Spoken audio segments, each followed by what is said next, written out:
자동차 정비 교육 팁입니다. 이번 학습 내용은 공회전 조절 밸브 중에서 ISA에 해당되는 파형을 측정해 보도록 하겠습니다. 이번 항목은 자동차 정비 산업기사와 자동차 정비 기사는 자격증 시험에 나오고 정비 기능장은 참고적인 사항이다, 이렇게 기억하시면 되겠습니다. 공회전 조절 장치인 경우는 어떤 제어를 하는지 우리가 기본적으로 살펴봐야 됩니다. 컴퓨터인 PCM, 파워 컨트롤 모듈에 의한 제어를 통해서 흡입 호스와 서지 탱크 사이에 설치되어 있는 바이패스 밸브를 제어하는 방식과 그리고 스텝 모달을 제어하는 방식, 이 두 가지에 해당되는 부분을 우리가 일반적으로 바이패스형이라는 용어를 씁니다. 그리고 직접 제어하는 스로틀 밸브를 직접 궤도하는 방법을 우리가 다이렉트형이라 그러고, 얘는 공회전 조절 밸브인 스로틀 밸브를 DC 모터를 이용해서 제어를 하게 됩니다. 그러면 구체적인 종류를 살펴보시면 다이렉트형은 가장 구형에 해당되는 ISC 서버 방식이 지금은 전자 스로틀 바디에 해당되는 부분을 직접 모터를 이용해서 제어하는, 스로틀 밸브를 직접 제어하는 ETS 시스템으로 다 넘어갔습니다. 그래서 엑셀레이션 케이블이 지금 현재는 삭제가 된 거죠. 예전에는 이런 다이렉트형은 ISC 서버가 주류였다는 겁니다. 그걸 케이블을 삭제하면서 ETS 시스템으로 넘어간 겁니다. 그 다음에 바이패스형에 해당되는 부분은 우회 통로를 별도로 갖는 방식인데, ISA 방식에 해당되는 부분과 그리고 스텝 모터 방식이 주로 사용됐었고, 스텝 모터 방식은 얼마 사용되지 않는 그런 방식이었고, 가격 때문에 ISA 방식이 주를 이루었다, 이렇게 기억하시면 되겠습니다. 오늘 우리가 학습할 내용은 바이패스 방식에 해당되는 ISA, 아이들 스피드 액추레이터형에 해당되는 부분을 공부하시게 되겠습니다. 그러면 이 자리에 있는 공회전 조절 장치가 하는 역할은 시동성을 향상시키기 위해서 공기량을 증량시키는 크랭킹 아이들 제어와 냉각수 온도에 따라서 아이들 시간을 단축하기 위한 패스트 아이들 제어, 그리고 아이들, 이때는 어떤 상태죠? 워밍업이 된 공전 상태죠. 그리고 각종 부하라든지 이런 것들이 작용했을 때 그 부하에 상응하도록 차량의 RPM을 보상해주는, 업시켜주는 부하에 따르는 아이드롭 제어. 마지막으로 운전자가 가속 페달을 쭉 밟고 가다가 급하게 액셀레이션 페달에서 발을 떼었을 때 스로틀 밸브가 급격히 닫히면서 공기가 차폐가 되고 그에 따른 충격이 발생할 가능성이 생깁니다. 이거를 억제하기 위해서 대시포트 제어, 이 5가지에 해당되는 부분을 누가 하느냐? 공회전 조절 장치가 하는데, 그 조절 장치에 해당되는 종류가 다이렉트형, 바이패스형 이렇게 나눠진다는 얘기입니다. 지금 여러분이 보고 있는 이 회로는 실질적으로 나중에 직접적으로 측정을 해야 될 장소의 최종적인 부분입니다. 그러면 우리가 회로도를 잠깐만 먼저 살펴보고 와야 되겠죠. 어느 부분에서 회로도를 찾을 수 있는지. 자, 현재 파워포인트 화면을 잠시 내리고 그리고 GDS를 열어서 회로도를 살펴보도록 하겠습니다. 정비 정보 메뉴로 들어왔고, 이 자리에서 여러분들은 회로도를 선택합니다. 제가 준비한 차는 EF 소나타 2004년식의 2.0 DOHC를 선택했습니다.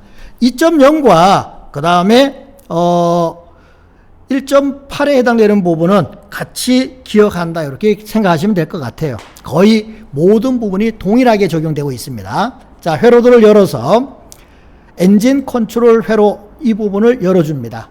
많은 회로가 지금 보이죠? 1번부터 시작해서 14번까지 하나씩 한 페이지씩 이렇게 넘겨가면서 여러분들이 확인해 주시면 되는데, 이렇게 해서 4페이지로 바로 열었습니다. 이 자리에 여러분들이 보실 회로가 있기 때문입니다. 화면을 조금 확대시켜 보겠습니다. 공회전 조절 장치인 아이들 스피드 액추레이터 ISA입니다. 자, 1번, 2번, 3번. 배터리 본선에 해당되는 부분이 대기하고 있는 단자가 있고 1번과 3번에 해당되는 부분은 이와 같이 PCM에서 제어합니다.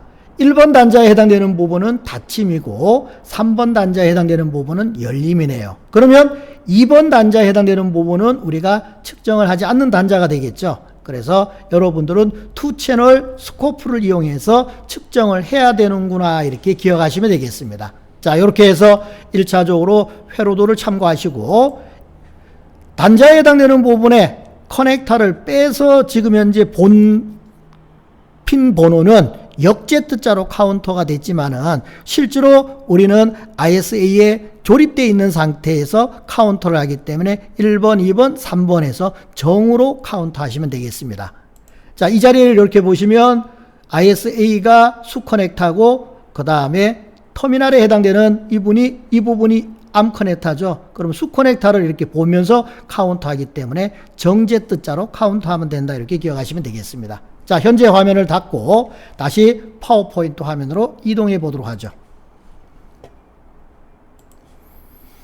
지금 여러분이 보신 그 회로입니다.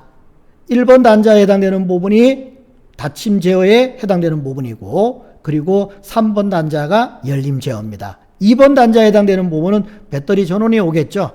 지금처럼 이와 같이 1번은 닫힘 그리고 3번은 열림입니다. 1번 부분과 3번 단자에만 측정 프로브를 연결하는데 채널 하나를 1번을 3번에다 연결하고 그리고 채널 2번을 1번 단자에 연결하도록 하겠습니다. 참고로 전류 측정에 해당되는 부분이 필요한 경우가 자격증 시험에 나오게 된다 그러면 지금처럼 열림 제어에 해당되는 부분에서 우리가 측정을 해야 되는구나 라고 기억하시면 되겠습니다. 파형에 해당되는 부분은 지금처럼 이러한 상태값을 분석을 합니다. 그러면 우리가 GDS를 연결해서 파형을 측정하고 난 후에 이 내용들을 하나씩 살펴보도록 하겠습니다. 현재 화면을 잠시 내려놓고 GDS 화면을 열어보도록 하겠습니다. 현재 GDS 화면입니다. 오실로스코프를 위치하시고 그리고 차종 선택에 해당되는 부분은 EF 소나타 2004년식 여기에는 지금 1800이라고 해놨지만 이거에 해당되는 부분은 별로 중요하지가 않습니다. 그래서 여러분들은 1800 또는 2000이 동일하게 적용된다 이렇게 기억하시면 될 것 같아요. 자, 확인 누르겠습니다. 채널 1번과 채널 2번에 해당되는 부분에 2채널을 사용합니다. A와 B에 해당되는 부분. 그러면 충전 전압에 해당되는 부분, 차량을 시동 걸고 우리가 측정하기 때문에 충전 전압이 작용합니다. 그러면 13.8에서 14.8V가 작용하겠죠. 그래서 20V로 레인지를 설정했습니다. 시간에 해당되는 부분은 추후에 시동 걸고 그 다음에 워밍업 된 상태에서 다시 조절해도 상관없기 때문에 지금 현재 5ms로 나왔습니다만은 편하게 10ms로 이렇게 디비전을 놓도록 하겠습니다. 채널명에 해당되는 부분은 1번 채널은 열림 제어 전압파형으로 이름을 적도록 하죠. 그리고 2번 채널에 해당되는 B번 채널은 닫힘에 해당되는 제어 전압파형 이렇게 해서 채널명을 입력해 놓도록 하겠습니다. 자, 이렇게 준비가 완료됐으면 차량 시동을 걸고 오도록 하겠습니다.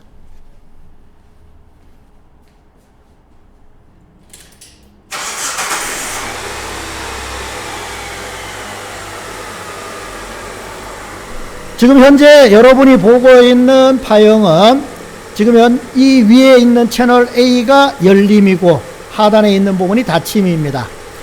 저는 VMI 뿐만 아니라 VCI까지 같이 연결했어요. 그래서 센서 데이터까지 살펴보도록 하겠습니다. 차량 시동 걸고 워밍업이 이루어진 상태에서 가장 중요한 게 듀티 값을 분석해야 되지 않습니까? 그죠? 그래서 지금 현재 여러분이 자격증 시험을 치는 과정에서 VMI와 VCI를 동시에 연결하지는 않아요. 그렇지만 지금처럼 이런 내용들을 봐야 되는구나라는 생각을 하시고 참고하시면 되겠습니다. 냉각수 온도와 그리고 엔진 회전수, 그리고 우리가 실질적으로 봐야 될 게 공회전 조절 밸브 ISA에 해당되는 부분을 이와 같이 공전속도 조절 밸브란 이름을 쓰기도 합니다. 이 이름에 해당되는 부분이 지금 현재 설정이 된 상태여야 하죠.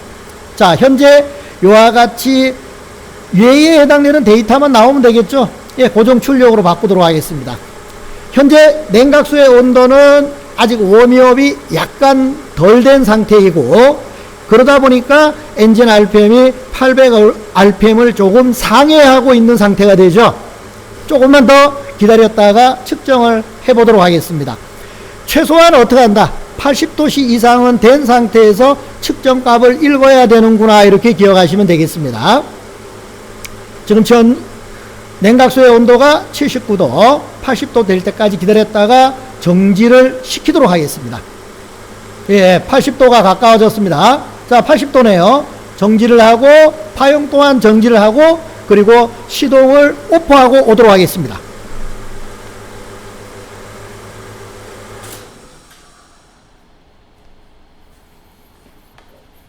지금 여러분이 보고 있는 센서 데이터는 참고사항입니다. 스캐너로 가지고 이 데이터를 보라고 했을 때만 참고하시고, 우리는 파형으로 분석해야 되기 때문에 파형 화면을 확대시키도록 하겠습니다. 위에 현재 열림에 해당되는 부분이고 닫힘이에요. 가장 중요한 거는 커서 A와 그리고 커서 B에 해당되는 부분을 위치를 해야 되는데, 커서 A에 해당되는 부분은 지금처럼 열림 제어에, 커서 B는 입력 전원에 해당되는 부분에 위치했습니다. 그랬더니 제어 전압에 해당되는 열림 제어 전압은 0.1V가, 그리고 입력 전원에 해당되는 부분이 14.6V, 그리고 이때 가장 중요한 게 PCM이 제어하는 전압에 해당되는 부분이 0V로 떨어지는 구간, 이 구간에 해당되는 부분이 실질적으로 제어를 하고 있는 거죠. 이 자리가 40%입니다. 자, 100Hz로 동작을 하고 있네요. 초당 100번을 하고 있으니까 이 하나의 주기는 10ms라는 걸 알 수가 있습니다. 이번에는 닫힘에 해당되는 부분에 제어 전압에 해당되는 부분은 0.1V고, 입력 전압에 해당되는 부분이 이와 같이 14.6V 이렇게 나오네요. 이때 당연히 듀티 값은 꼭 마이너스 듀티 값을 읽으셔야 된다는 거 잊어버리면 안 됩니다. 열림과 닫힘에 해당되는 모든 듀티 값은 실제로 PCM이 제어하고 있는 듀티 값이죠. 요 값을 읽어서 측정 값으로 합니다. 현재 화면 이와 같은 상태에서 프린트를 한 후에 우리가 기억해야 될 게 전압과 그리고 듀티 값, 마지막으로 상태 분석에 해당되는 부분을 기억하셔야 되는데, 이와 같이 지금 현재 제어가 이루어져서 작동하는 부분에 서로 부분을 이와 같이 일치하고 있는가. 열림이 작동하고 있을 때는 닫힘은 가만히 있어야 되고, 닫힘이 작동할 때는 열림이 가만히 있어야 되는 겁니다. 자, 이와 같은 상태를 이렇게 확인해서 일치성, 동작의 일치성까지 꼭 확인해야 된다는 거 잊어버리면 안 됩니다. 자, 그러면 현재 화면을 잠시 내려놓고 파워포인트 화면으로 이동을 해보도록 하겠습니다. 여러분이 지금 봤던 그 화면과 똑같은 상태예요. 이 자리에 위에 쪽에 해당되는 부분에 열림 제어 전압파형이고, 아래쪽은 닫힘 제어 전압파형입니다. 커서를 이와 같이 A와 B에 해당되는 부분을 위치했어요. 그러면 열림에 해당되는 부분에 제어 전압은 0.1V네요. 그리고 입력 전원에 해당되는 부분은 충전 전압이죠. 발전기 충전 전압, 이와 같이 14.6V가, 그때 한 주기 중에서 열림 제어를 하고 있는 구간이 이 구간이죠. 마이너스 듀티 제어 구간이니까 40%네요. 자, 이번에는 닫힘에 해당되는 부분입니다. 닫힘에 해당되는 부분을 이렇게 보시면 이 구간이 지금 현재 충전 전압에 해당되는 입력 전원이죠. 얼마냐? 14.5V네요. 제어 전압에 해당되는 부분 0.0V. 자, 이 값이 측정 값인데, 방금 전에 봤던 파형의 데이터와 지금 현재 데이터가 약간 다르죠. 항상 일치하는 건 아닙니다. 그런데 0.1에서 2V 정도 이렇게 변하는 거는 상관없다, 이렇게 기억하시면 되겠습니다. 그리고 듀티 값에 해당되는 부분은 꼭 닫힘 제어, 마이너스 듀티 제어가 이루어지는 구간이죠. 이 구간은 60%. 그래서 꼭 열림 그리고 닫힘에 해당되는 듀티는 어느 걸 본다? 마이너스 듀티를 보셔야 됩니다. 자, 또 기억하셔야 될 게 뭐죠? 상태 분석에서 일치성에 해당되는 부분을 기억해 둬야 되겠죠. 열림이 작동할 때 닫힘은 가만히 있고, 닫힘이 제어될 때 열림은 가만히 있어야 된다는 거. 자, 그러면 우리가 이제 요 데이터에 해당되는 부분을 기준으로 해서 뭘 해야 되겠습니까? 답안지 작성해 봐야 되겠죠. 답안지 작성편으로 이동해 보겠습니다. 측정했던 데이터예요. 열림에 해당되는 부분이 14.6V 입력 전원이고, 제어 전압 마이너스 듀티 제어가 이루어지는 그때 전압이 0.1V, 그리고 40%의 듀티 값입니다.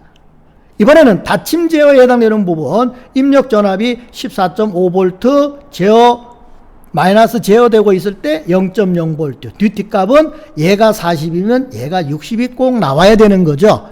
자, 그러면 이 자리에 해당되는 부분은 알았습니다. 그런데 감독위원 보고 규정값을 달라고 했더니 알아서 하라고 합니다. 자, 그래서 그 부분을 찾는 방법을 다시 한번 설명해 드릴게요. GDS를 열어보도록 하죠. 이 자리에 해당되는 부분에 정비 정보 메뉴에 해당되는 부분으로 이동을 합니다. 그리고 이번에는 뭐로 이동을 해야 되느냐?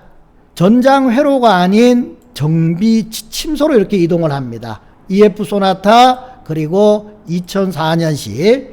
자, 그런데 2000에 해당되는 부분이든 1800이든 어디로든 들어가셔 갖고 내가 볼 수 있는 데이터가 나오면 돼요. 연료장치로 이동해 보도록 하겠습니다. 그리고 일반 사항에 해당되는 부분, 이 자리는 제원이네요. 그 다음에 엔진 제어에 해당되는 부분으로 이동해서 제어 시스템에 해당되는 부분, 자, 이 자리 중에서 EMS를 선택합니다. 그리고 회로도를 클릭하시면 돼요. 요거는 여러 번 여러분들이 확인을 해서 기억을 하지 않은 이상 이 자리를 찾아 들어오기가 어려울 겁니다. 자, 첫 번째 회로도에 해당되는 부분이 나왔고, 그 다음에 이 하단부를 보시면 뭐가 있어요? PCM이 이렇게 나와 있죠. 자, PCM에 해당되는 부분에서 여러분들이 찾아야 될 게 누구였습니까? 공회전 조절 장치였죠. 자, 공회전 조절 장치에 해당되는 부분을 내리다 보니까 이 78번 단자인 2단자, 이슈 단자입니다. 열림에 해당되는 부분이고, 엔진 구동 상태에서 지금 현재 위에 해당되는 전압은 배터리 전압이고, 밑에 해당되는 전압은 뭐로? 0에서 1V로 나오고 100Hz죠. 100kHz가 아니고 100Hz. 그리고 요거에 해당되는 부분의 전압이 지금 현재 너무 타이트하기 때문에 여러분들은 요 전압으로 판정을 하시면 될 것 같습니다. 그래서 우선 1차적으로 충전 전압이니까 13.8에서 14.8V가 되겠죠. 그리고 0에서 1V, 주파수는 100Hz입니다. 그리고 에어컨 오프 상태에서 31%네요. 누가? 열림이. 그러면 닫힘에 해당되는 부분은 원칙적으로 하면 얼마예요? 69%인데 조금 앞뒤가 안 맞죠, 그죠? 예. 그런데 중요한 거는 우리가 이렇게 31% 하나만 나왔다는 게 참 문제가 있는 겁니다. 그러면 31%가 아니면 어떻게 한다? 불량으로 처리해야 되는 거예요.